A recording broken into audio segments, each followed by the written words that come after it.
We welcome you all, including those reaching us via Smart Bilal, YouTube, Facebook, Radio 1584, and all Medina media platforms. Today's Jummah talk at Masjid al-Haq at the entrance of Rhodium in Pretoria, South Africa is entitled Unity of the Muslim Ummah, Compulsory in accordance with the Quran. The talk will be delivered by Yusuf Mustafa, a researcher and a journalist at Radio 1584, as well as Medina Media.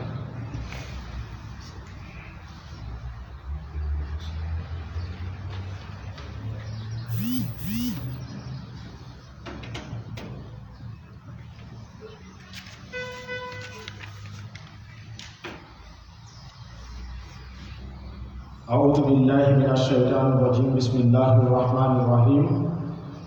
Before I begin my talk for today, I would like to welcome our resident Imam, that is Maulana Intikab, who has arrived from receiving medical attention in India.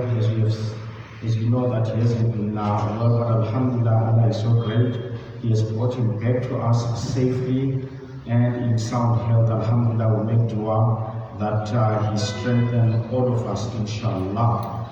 أعوذ بالله من الشيطان الرجيم بسم الله الرحمن الرحيم الحمد لله رب العالمين الصلاة والسلام على أشرف الأنبياء والمرسلين سيدنا محمد وعلى آله وأصحابه أجمعين.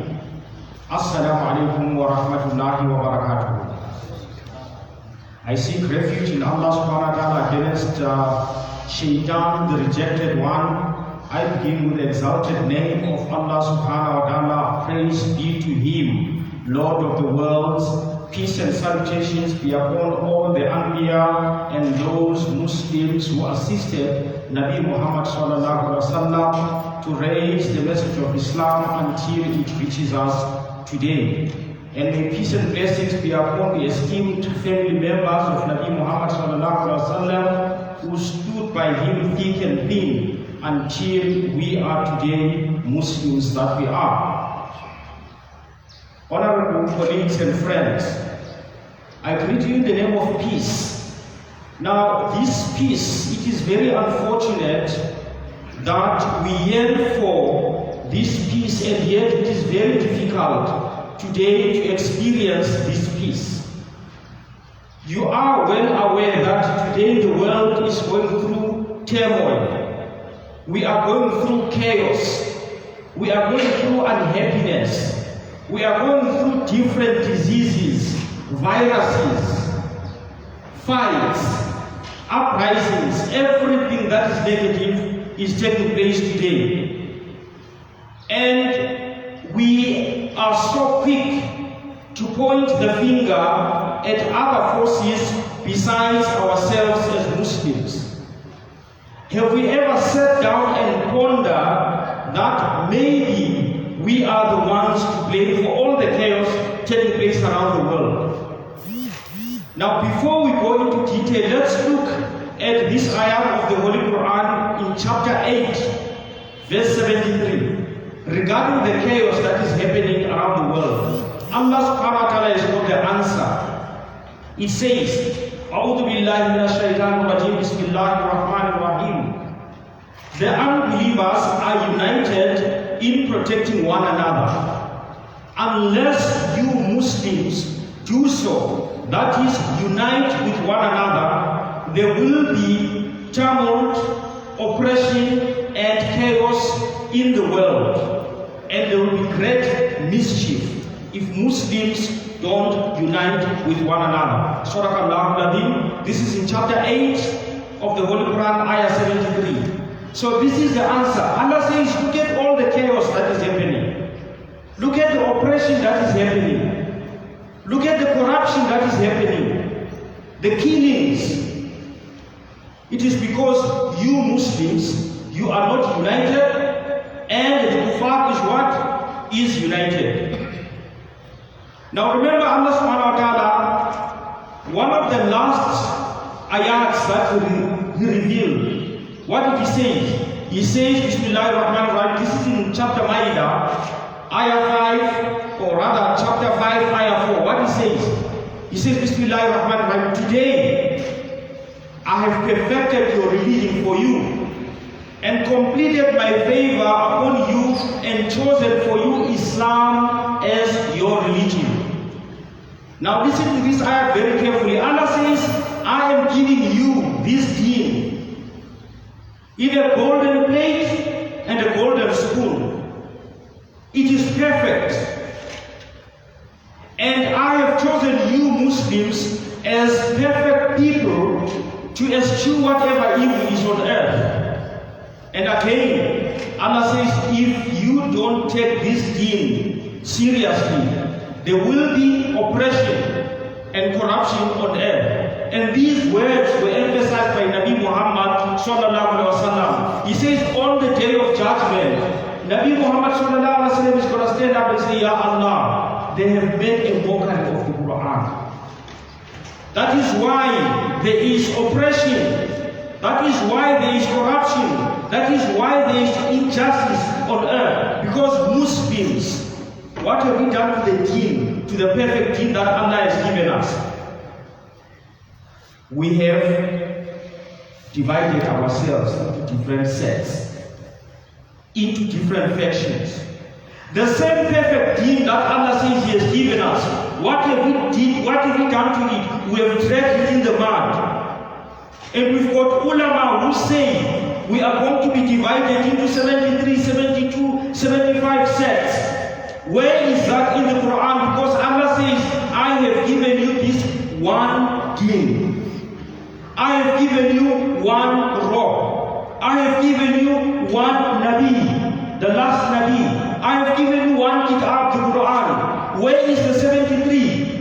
Where is the 75 that he's talking about? Now the same so-called scholars, what do they say? They say if you don't identify yourself with one of these 72 or 73, then you are not going to enter Jannah. But the Quran bears witness to Nabi Muhammad sallallahu alaihi wasallam when Allah says, be not like those who are divided amongst themselves and fall into disputations after receiving clear signs. For them is a dreadful punishment. Now Allah subhanahu wa ta'ala further emphasizes to Nabi Muhammad sallallahu alaihi wasallam that is nothing like 73. There is only one. Where is the evidence? In chapter 6, ayah 159 of the Holy Quran, Allah tells directly to Nabi Muhammad sallallahu alaihi wasallam. Now listen to this. He says, indeed, those who have divided their religion and become sects, O Muhammad, you have nothing to do with them. You have nothing to do with them in the least. They are faced only with Allah subhanahu wa ta'ala. And He will inform them about what they did at last. Now, if Allah subhanahu wa ta'ala, the Creator, tells His beloved Muhammad sallallahu alaihi wasallam that those who claim to belong to any one of these 73 sects or 75 whatever, anyone who claims to belong to any one of these groups, oh Muhammad, you've got nothing to do with them. And we are so gutsy, we've got so much guts to say, okay, I'm a Shia, I'm a Sunni, I'm a Barabi, I'm a Diobandi, I'm a this and that. We've got so much guts to be in direct confrontation with Allah subhanahu wa ta'ala. Allah tells you that, oh Muhammad, anyone who divides himself or anyone who calls himself any ism except Islam, you got nothing to do with that. And Allah subhanahu wa ta'ala keeps on emphasizing over and over again regarding the issue of unity. In another narration again, or rather quotation from the Quran, chapter 23, ayah 52 to ayah 53. What does Allah say? Bismillahirrahmanirrahim. He says, this brotherhood of yours. And verily, this brotherhood of yours is a single brotherhood. The question is, where is the 73? Where is the 72? Where is the Shia? Where is the Sunni? Where is the Barabi? Where is the Diobandi? Where is this and that? Allah says, this brotherhood of yours, this is Quran, this is not my words. It's the Quran. Allah says, this brotherhood of yours is one brotherhood. And Allah says, I am your Lord. Nabi Muhammad sallallahu alaihi wasallam is your role model. And the Quran is your guide. Islam is one. Where is all these isms that we are coming? We hate each other so much based on these isms. We don't see eye to eye. Today the world is in turmoil and we are busy identifying each other with all these sects. Now, Allah subhanahu wa ta'ala came to emphasize that the story of Nabi Musa. Now listen to this. This is a very important lesson to learn in the story of Nabi Musa. Now this emphasizes the issue of unity. Remember Musa when he was coming from Egypt, from the oppressive Pharaoh. He took the children of Israel. He was on a mountain. He decided to go and communicate with Allah subhanahu wa ta'ala. Now when he comes back, he finds the children of Israel now doing something contrary to what Allah wants. They were worshipping some stuff, some golden calf.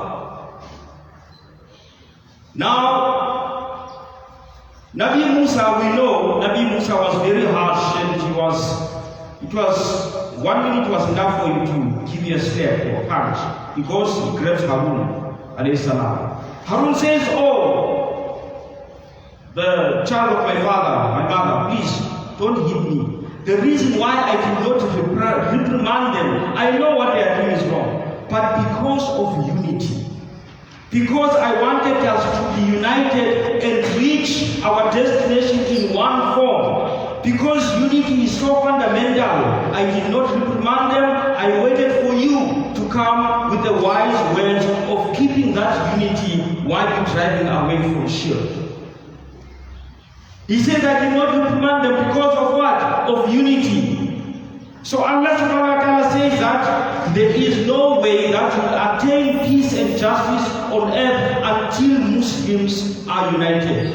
So I'll leave you with the beautiful words of Ali, the cousin of Nabi Muhammad sallallahu alaihi wasallam. May Allah be pleased with him. He said, in everything that you do, if you see chaos, if you find women abuse, children abuse, everything, as long as Muslims are in the majority, there will still be chaos because of one thing: if there is no unity.